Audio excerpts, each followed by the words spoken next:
Hey, what's up? This is Ricardo at Parts People, and in this video, we'll outline the steps for completing a part replacement on your Dell PC. Visit our website and use this coupon for a 5% off discount.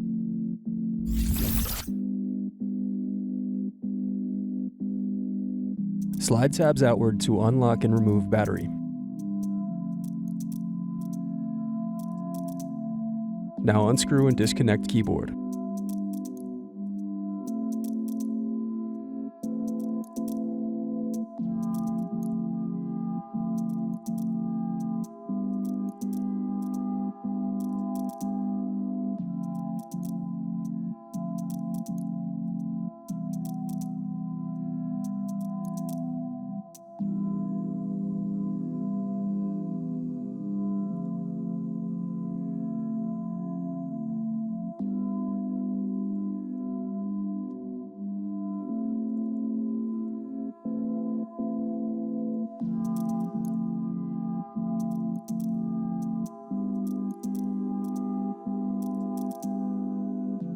Thanks for watching. Don't forget to like and subscribe if you enjoyed this video.